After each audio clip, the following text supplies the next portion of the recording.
Hello, नमस्कार प्यारे बच्चों। मैं Vijay Bansal, math lecturer, Jakhal block, district Fatehabad से, हरियाणा एजुकेशन डिपार्टमेंट। आज हम अपनी मैथ की क्लास के अंदर कुछ सीखेंगे। जी प्यारे स्टूडेंट्स, आज हम करेंगे हमारी क्लास 10th का हमारा जो 7th चैप्टर है कोऑर्डिनेट ज्योमेट्री, ठीक है, उसकी एक्सरसाइज 7.2 देखेंगे। इसके बेसिक बातें हम ऑलरेडी डिस्कस कर चुके हैं, ठीक है। आज हमने स्टार्ट करना है क्वेश्चन नंबर 6 से इसको स्टार्ट करेंगे। और आपने कोऑर्डिनेट ज्योमेट्री की डिस्टेंस फार्मूला या सेक्शन फार्मूला के किसी भी पिछले क्वेश्चंस को देखना हो या इसके ड्राइव फार्मूलों को कैसे ड्राइव किया गया, ठीक है, उन सभी की इन्फॉर्मेशन आपको डिस्क्रिप्शन के अंदर मिल जाएगी, ठीक है। आप वहाँ से मतलब कि इसको वॉच कर सकते हैं, वीडियो के लिंक मिल जाएंगे आपको।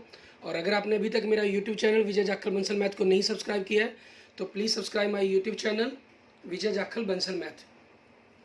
अब हम देखते हैं हमारे पास क्वेश्चन नंबर 6। इसमें हमें क्या कह रहा है ये करने के लिए, हमें कह रहा है इफ़ 1 2 4 y x 6 3 5, ये आपको पॉइंट्स दिए गए हैं अलग अलग, are the vertex of a parallelogram taken in order, find x and y। आपको x और y की वैल्यू पता करनी है। अब यहाँ देखिए आपको कोऑर्डिनेट्स दे रहा है, ये coordinates of parallelogram R A के मान लो ए पॉइंट मान लिया हमने 1 2 एंड बी पॉइंट आपके पास सेकंड हो गया 4y एंड सी पॉइंट हो गया आपके पास x6 एंड डी पॉइंट आपके पास हो गया 3 5, ठीक है। ये एक पैरेललोग्राम दी गई है ABCD। अब हम इसमें क्या करेंगे, हमारे पास या तो डिस्टेंस फार्मूला का बनता है कि हम डिस्टेंस निकालें अपोजिट साइड्स की आपकी जो वो आपस में इक्वल्स होती हैं और वहाँ से हम रिलेशन बनाएं और उससे अपनी x और y की वैल्यू को फाइंड आउट करें। यह आपके पास इसके अंदर कंसेप्ट होता है, पैरेललोग्राम के जो डायगोनल हैं एक दूसरे को बाइसेक्ट करते हैं, मींस आपके पास ये दो इक्वल पार्ट्स के अंदर हम कहें वो बदल जाते हैं आपके पास, ठीक है। तो हम उसी चीज़ के कंसेप्ट का यूज़ कर लेंगे। Diagonals of parallelogram bisect to each other. इसका मतलब क्या हुआ, mid point of AC is equal to midpoint of diagonal BD। तो यहाँ से हम AC का मिड पॉइंट देखेंगे, हमारे पास क्या बनेगा, आपके पास मिड पॉइंट के लिए x1 प्लस x2 सीधा direct formula 1 plus 4 by 2 2 plus y by 2 is equal to, oh sorry मैंने ए भी कर दिया ये, ठीक है, हमें सी ऐड करना है 1 plus x by 2 and 2 plus 6 by 2 और बी डी के 4 plus 3 by 2 and y plus 5 by 2, ठीक है। अब हम क्या करेंगे, हमारे पास हम कंपेयर करेंगे क्योंकि दो आपके कोऑर्डिनेट्स इक्वल आ रहे हैं। ऑन कंपेयरिंग आपकी एब्सिशा एंड ऑर्डिनेट वैल्यू, ठीक है, वी गेट आपके पास यहाँ से क्या बनेगा 1 plus x by 2 is equal to 4 plus 3 7 by 2 हो गया। सो यहाँ से 1 plus x is equal to 7, so x 7 minus 1 कितना हो गया 6 हो गया आपके पास, ठीक है। एंड नेक्स्ट पॉइंट देखें, y plus 5 by 2 is equal to आपके पास 2 प्लस 6 8 बाई 2 हो जाएगा और बाई 2 आपके पास जैसे ऊपर ये मैंने कैंसिल कर दिया ऐसे नीचे कैंसिल हो गया आपके पास, means y plus 8 is equal 5 is equal to 8 बन गया। सो y आपके पास 8 माइनस 5 इज इक्वल टू 3 हो जाएगा, ठीक है। और ये आपके क्वेश्चंस का आंसर हो गया। क्लियर, ये हमारा क्वेश्चन नंबर 6 हो गया। इसके बाद देखते हैं हमारे पास नेक्स्ट हमारा क्वेश्चन नंबर 7। इसके अंदर हमें क्या कह रहा है करने के लिए वो देखेंगे। क्वेश्चन नंबर 7 में क्या कह रहा है, कहना find the coordinates the point A. आपको ए पॉइंट के कोऑर्डिनेट पता करने हैं, ठीक है। Where A B is the diameter of a circle whose centre is this and B point is this, ठीक है। क्वेश्चन नंबर 7 के अंदर हमारे पास देखें, हमें डायमीटर एक सर्कल दिया गया आपको जिसका एक डायमीटर है ए बी, ठीक है, और इसका सेंटर पॉइंट ओ हो गया। इन्होंने कहा find the coordinates of point A.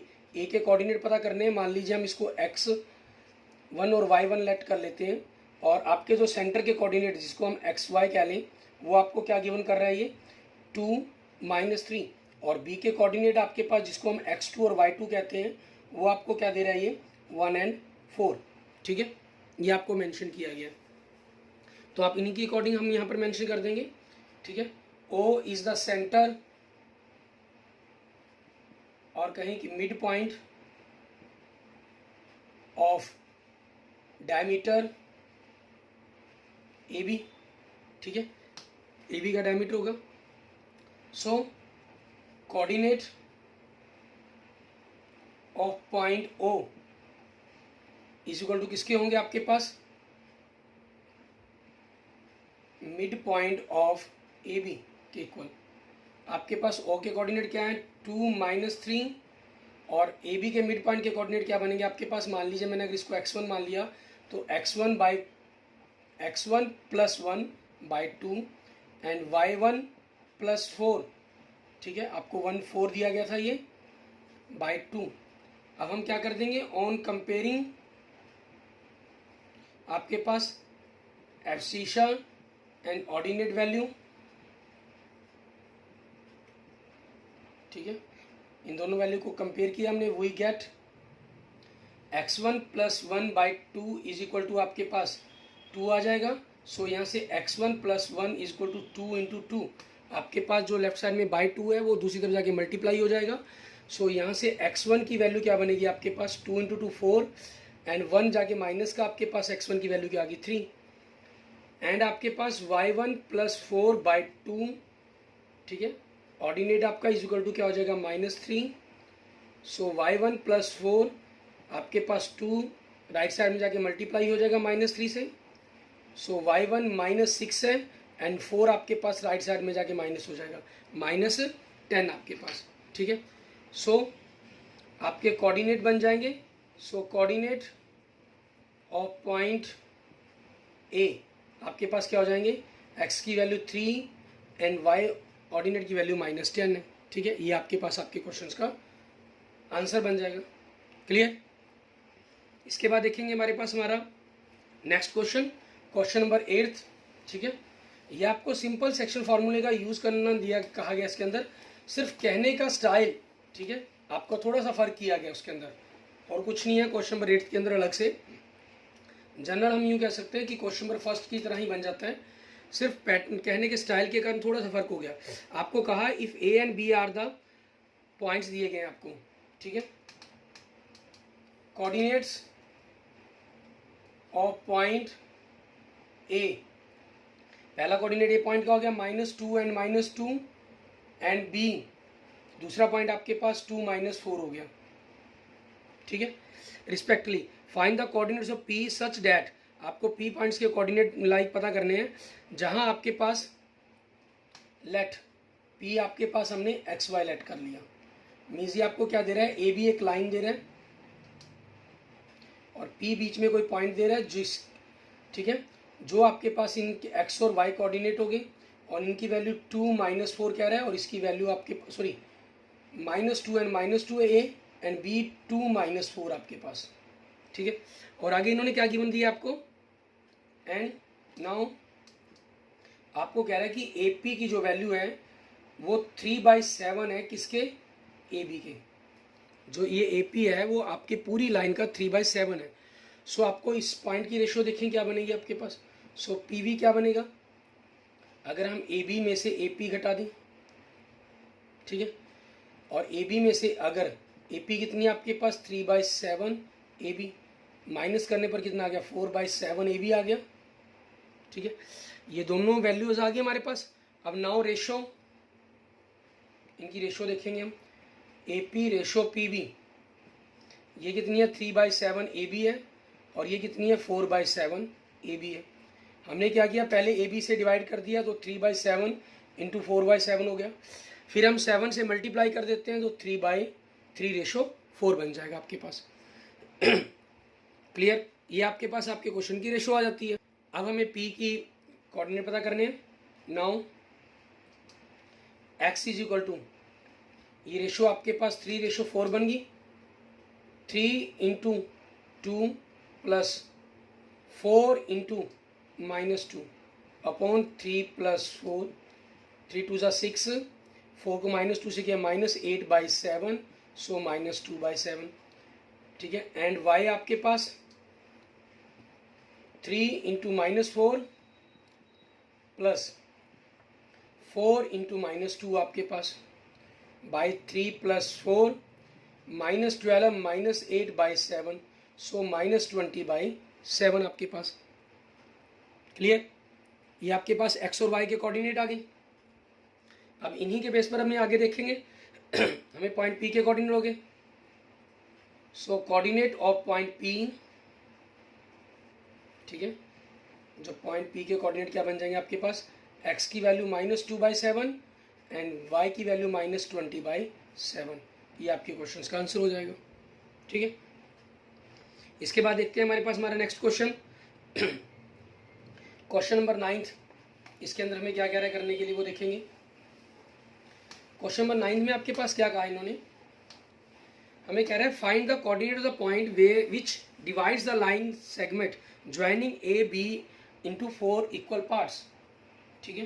Means आपके पास ये कह रहा है कि आपको उन सभी पॉइंट्स के कोऑर्डिनेट पता करने हैं, ठीक है, जो इस लाइन को 4 इक्वल पार्ट्स के अंदर डिवाइड कर दें। मान लेते हैं हम वो पी के आर पॉइंट्स हैं जो इसको 4 इक्वल पार्ट्स के अंदर डिवाइड कर देते हैं, ठीक है। ये कि आपके जो चारों के चारों पार्ट्स हैं हम उनको यूँ कह सकते हैं कि आपस में ये इक्वल है आपके पास, ठीक है। ठीक है, ये आपके पास होगी। अब हमें क्या करना है, हमें इन पॉइंट्स के कोऑर्डिनेट पता करने हैं। ए पॉइंट के कोऑर्डिनेट आपको दिए हुए हैं इन्होंने -2 2 एंड बी पॉइंट के कोऑर्डिनेट आपको दे रहा है 2 8, ठीक है। अब क्यू देखें आपके पास क्या हुआ, अगर हम यहाँ आपके पास दो टेक्निक बनती हैं। एक तो आप अपनी रेशो वाला मेथड यूज़ कर सकते हैं। पी की रिले रेशो क्या बनेगी, इधर 1 पार्ट और इधर आपके पास 1 2 3 पार्ट्स, तो 1:3। क्यू के लिए इस तरफ आपके पास 2 पार्ट्स और राइट साइड में 2 पार्ट्स, तो 2:2 हो जाएगा। आर के लिए इस तरफ आपके पास लेफ्ट साइड में 1 2 3 पार्ट्स, तो 3 रेशो, राइट साइड में 1 3:1। आप इस रेशो के कंसेप्ट की हेल्प से इस क्वेश्चन को सॉल्व कर सकते हैं, ठीक है। और दूसरा कंसेप्ट आपके पास क्या बनता है, क्यू क्या है, इसके 2:2 मीन्स 1:1 हो गया एक प्रकार से, तो क्यू क्या होगा, इसका मिड पॉइंट हो गया, ठीक है। और पी देखें, पी आपके पास ए क्यू का मिड पॉइंट बन जाएगा और आर आपके पास क्यू बी का मिड पॉइंट बन जाएगा, ठीक है। तो इस तरीके से आप चाहें तो मिड पॉइंट के कंसेप्ट का भी यूज़ कर सकते हैं, ठीक है, और आप चाहें तो इन रेशियो का भी यूज़ कर सकते हैं। क्लियर? वो आपकी चॉइस पर डिपेंड करता है। ये दोनों चीज़ें जाननी आपके लिए ज़रूरी है। कई बार आपको ऑब्जेक्टिव क्वेश्चंस के अंदर सिंपल रेशियो ही पूछ लेता है। मान लीजिए आपको 3 पॉइंट दे दिए और कहा कि पी क्यू आर इसको 4 इक्वल पार्ट्स के अंदर लाइन ए बी को डिवाइड करते हैं, तो then tell the ratio of point P की रेशो क्या बनेगी। तो यहाँ ध्यान होना चाहिए कि 1 और 3 पार्ट्स हैं, तो 1:3 बनती है आपके पास। यहाँ हम क्या करते हैं, मिड पॉइंट्स वाला कंसेप्ट यूज़ कर लेते हैं, ठीक है।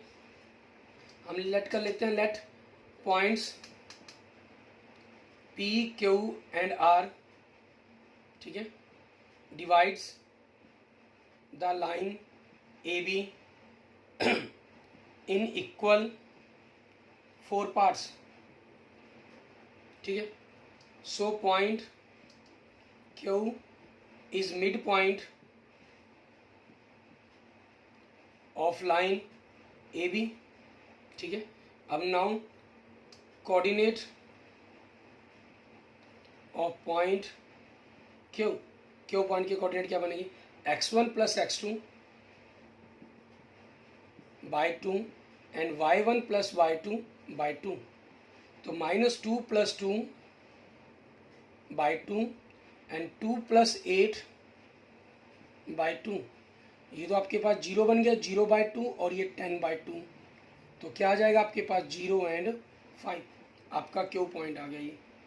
क्लियर? अब आपके पास आगे देखेंगे क्या करेंगे हम, जो पॉइंट P है वो आपके पास ए क्यू का मिड पॉइंट है। Now point P is the mid point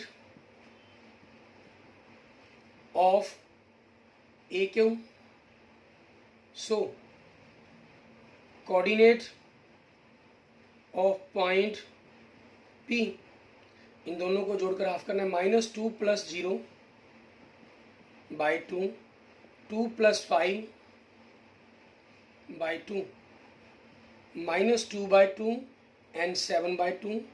ये आपके पास कैंसिल होकर 1 बन गया, सो -1 7/2। ये आपके पास पॉइंट पी के कोऑर्डिनेट हो जाएंगे, ठीक है। एंड पॉइंट जो आर है, ठीक है, is the mid point of line Q B. जो ये पॉइंट आर है आपके पास क्यू बी का मिड पॉइंट बन जाएगा। So coordinate of point R, अब हमने x1 + x2 कर देना है, तो 0 + 2, ठीक है, बाई 2 एंड y1 + y2 5 + 8/2। सो क्या बन गया आपके पास 2/2 एंड 13/2, 2 1 ज़ा 2 आपके पास कैंसिल, सो 1 एंड 13/2, ठीक है। ये आपके पास आपके क्वेश्चंस के आंसर बन गए तीनों के तीनों। और आप चाहें तो इसी क्वेश्चंस को आप अपना रेशियो के मेथड से भी सॉल्व कर सकते हैं, वो आपकी चॉइस पर डिपेंड करते हैं। क्लियर। इसके बाद देखते हैं हमारे पास हमारा नेक्स्ट क्वेश्चन, क्वेश्चन नंबर 10। इसको हम किस प्रकार से करेंगे, ठीक है।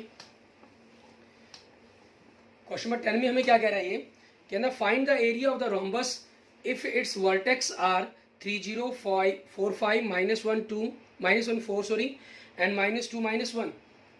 आपको एक रोम्बस दी गई है, उसके ये चारों वर्टेक्स दिए गए हैं, A B C and D.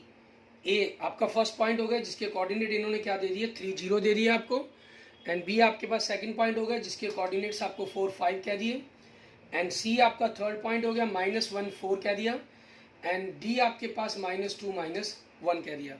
Taken in the order, ठीक है। आपको इस रोम्बस का एरिया फाइंड आउट करना है। अब रोम्बस का एरिया फाइंड आउट करने के लिए अभी तक हमने जो पढ़ा है, ठीक है, वो फार्मूला हमारे पास हिंट के रूप में भी यहाँ क्ल्यू कर रहा है।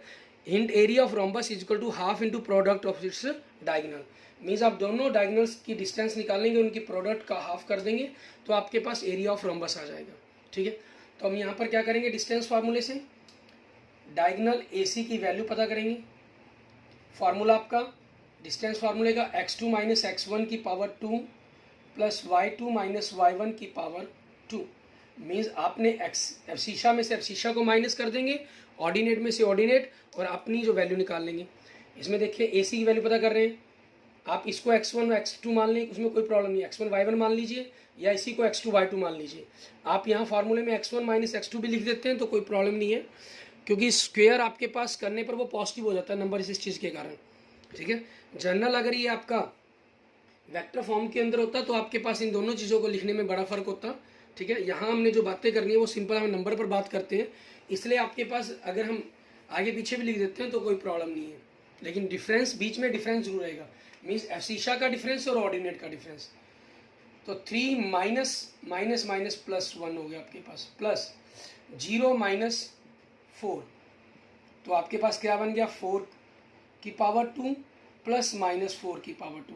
आपका डायरेक्ट फार्मूला है a की पावर 2 प्लस a की पावर 2, और ये कि a भी क्या चीज़ है आपके पास प्लस माइनस जैसी मर्जी फॉर्म के अंदर हो, ठीक है। एक इंटीजर होना चाहिए, ख्याल रखना है इसके अंदर, +-a प्लस -a का स्क्वायर। ये a आपके पास यहाँ जो हम ध्यान रखते हैं वो इंटीजर्स के लिए बात करते हैं, ठीक है। मीन्स कोई भी रियल नंबर के लिए बात करते हैं, इंटीजर्स के साथ भी हम थोड़ा एक्सटेंड कर लें इसको, रियल नंबर के लिए भी हम कह सकते हैं, ठीक है। तो आपके पास ये a डायरेक्ट √2 लिख सकते हैं आप इसको, ठीक है। तो उसी चीज़ के कारण आपके पास कोई भी प्लस माइनस में एक हो, दोनों हो, कोई प्रॉब्लम नहीं है। तो आपके पास ये वैल्यू क्या बन गई 4√2 आ गया आपके पास डायगोनल AC। उसके बाद नाउ हम BD की वैल्यू पता करेंगे, ठीक है। BD आपके पास क्या हो जाएगा इसी फॉर्मूले का यूज़ करते हुए, 4 माइनस का ये माइनस प्लस होगा क्योंकि फार्मूले में माइनस होता है आपके पास, प्लस 5 माइनस ये माइनस है, माइनस +1 हो गया। सो 4 + 2 6 का स्क्वायर, 5 + 1 6 का स्क्वायर। तो ये आपके डायरेक्ट फार्मूले के अकॉर्डिंग क्या बन गया 6√2 बन गया, ठीक है। अब एरिया ऑफ रोम्बस, ठीक है, एरिया ऑफ रोम्बस हमारे पास वो देखेंगे। एरिया ऑफ रोम्बस का आपका formula half into product of its diagonal, ठीक है, एंड 1/2 इंटू 4√2 इंटू 6√2, 2 1 जा 2, 2 2 जा 4, तो 2 से इंटू 6 12 हो गया, √2 को √2 से किया √4 हो गया, और √4 की वैल्यू 2 होती है, तो 24 स्क्वायर यूनिट्स आपके क्वेश्चंस का आंसर हो जाएगा। क्लियर? ये हमने जो फार्मूला यूज़ किया, क्योंकि अभी तक हमने सिर्फ 2 ही फार्मूले पढ़े हैं, डिस्टेंस फार्मूला पर स्टडी किया हमने, और दूसरा हमने सेक्शन फार्मूला स्टडी किया है, ठीक है। तो आपके डिस्टेंस फार्मूले का यूज़ करते हुए हमने कर लिया। अब जो नेक्स्ट एक्सरसाइज है हमारे पास, एक्सरसाइज 7.3, ठीक है, उसके अंदर हम एरिया फाइंड आउट करने के लिए एरिया ऑफ ट्रायंगल का फार्मूला पढ़ेंगे हम, ठीक है, एरिया ऑफ ट्रायंगल का। तो उसको किस प्रकार से हमें पता करना है हम वहाँ सीखेंगे।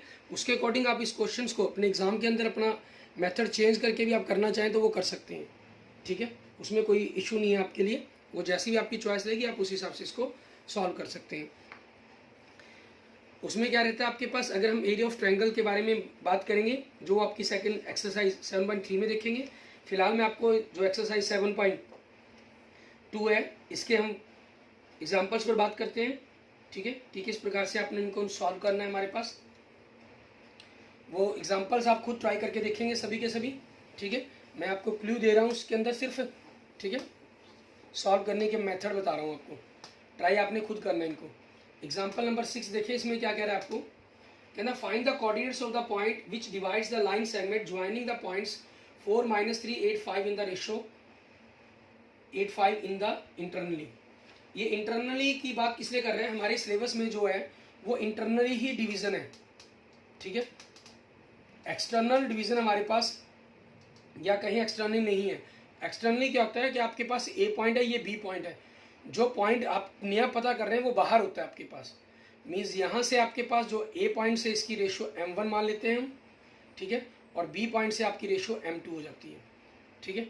और फार्मूला आपके पास वही सेम है, m1 x2 प्लस की जगह यहाँ माइनस आ जाता है m2 x1 upon m1 minus m2, ठीक है।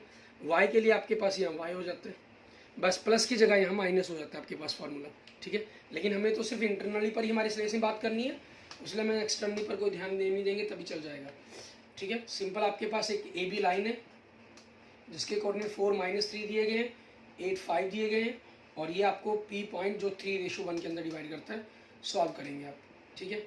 नेक्स्ट देखेंगे example number 7, in what ratio does the point 4 - 6 divide the line segment joining the point this and this. आपको ए और बी पॉइंट दे रहा है ये, जिसके कोऑर्डिनेट दे रहा है -6 एंड 10, और बी पॉइंट के कोऑर्डिनेट दे रहा है 3 - 8। इसमें कोई बी पी पॉइंट है जो इसके कोऑर्डिनेट है -4 6, ये पता करना है किस रेशो में डिवाइड कर रहा है। हमने k/1 मान लेंगे, आपके पास क्वेश्चन नंबर 4 बन जाएगा। ये क्वेश्चन नंबर 1 की तरह आपके पास क्वेश्चन हो गया, क्लियर। एंड नेक्स्ट देखते हैं एग्जाम्पल नंबर 8 आपके पास। इसमें हमें क्या कह रहा है करने के लिए, find the coordinates of points of trisection that is a point dividing into 3 equal parts of the line segment joining the points A and B। आपके पास A और B दो पॉइंट दिए गए हैं, ठीक है, जिनके कोऑर्डिनेट 2 - 2 हैं एंड -7 4 है। ट्राइसेक्ट करना है मीन्स आपके पास दो पॉइंट मान लेते हैं जो इनको ट्राइसेक्ट करेंगे, तो सेम क्वेश्चन नंबर 2 की तरह आपने इस क्वेश्चन एग्जाम्पल को सॉल्व करना है, ठीक है। नेक्स्ट देखेंगे आपके पास एग्जाम्पल नंबर 9। इसके अंदर आपको क्या कह रहा है करने के लिए, इसमें कह रहा है find the ratio in which y-axis divides the line segment joining the points 5 - 6 and -1 - 4, also find the point of intersection, ठीक है। इसमें आपको रेशियो पता करनी है, आपको दो पॉइंट दे रही है, ठीक है, जिनके कोऑर्डिनेट क्या कह रहा है 5 - 6 एंड -1 - 4 आपके पास, ठीक है। बीच में कोई पॉइंट है P जो किस पर कहा इन्होंने y एक्सिस पर, मीन्स x की वैल्यू 0 y की होगी। तो सेम आपके पास क्वेश्चन नंबर 5 बन गया आपका। ये 5 में आपके पास x एक्सिस पर कहा गया था, यहाँ y एक्सिस पर कहा गया। वहाँ हमने क्योंकि y 0 था तो y कोऑर्डिनेट की हेल्प से सॉल्व के रेशो निकाली थी। आप k/1 मानकर इसको सॉल्व कर लेंगे, ठीक है। फिर उसके बाद आपने क्या करना है, इसी सेम चीज़ को करने के लिए क्या करेंगे अपना, ठीक है। उसके बाद जब आपकी रेशो आ जाएगी तो y की वैल्यू भी आपने सॉल्व करनी है, क्लियर। एंड नेक्स्ट देखेंगे हमारे पास एग्जाम्पल नंबर हमारा 10। इसके अंदर हमें क्या कह रहा है, कहना if the points A B C D are the vertices of a parallelogram taken in order find the values of P. आपके पास ये एक पैरेललोग्राम के वर्टेक्स दिए गए हैं, ठीक है, सभी के सभी आपके पास सेम एग्जांपल हैं, आपको क्लियर हो गए हैं। ए पॉइंट के कोऑर्डिनेट्स आपको 6 1 दे रहे हैं, बी पॉइंट के कोऑर्डिनेट 8 2 दे रहा है, कहना इसी ऑर्डर के अंदर, सी के 9 4 दे रहा है एंड डी के आपको पी और 3 दे रहा है, ठीक है। पी की वैल्यू पूछी गई है, आपके पास जो डायगोनल के मिड पॉइंट्स हैं वो सेम होंगे, ठीक है, तो वहाँ से आपने पी की वैल्यू फाइंड आउट कर लेनी है, ठीक है, क्लियर। और आपका ये देखने में देखिए तो क्वेश्चन नंबर 6 जो हमने आज किया उसकी तरह बिल्कुल सेम क्वेश्चन हो जाएगा आपका ये, क्लियर। आप इसी प्रकार से क्वेश्चंस और एग्जांपल्स इन सभी को ट्राई करके देखेंगे, clear. Okay, thank you friends, thank you students. अगर आपको वीडियो अच्छी लगी है तो इसको लाइक करें, अपने दोस्तों मित्रों के साथ इसको जरूर शेयर करें, और अन्य किसी भी प्रकार की प्रॉब्लम के लिए आप मुझे मैसेज कर सकते हैं, कमेंट कर सकते हैं, ठीक है। और अगर आपने अभी तक मेरा यूट्यूब चैनल विजय जाखल बंसल मैथ को नहीं सब्सक्राइब किया है तो please subscribe my YouTube channel Vijay Jakhal Bansal math. Okay, thank you friends, thank you students.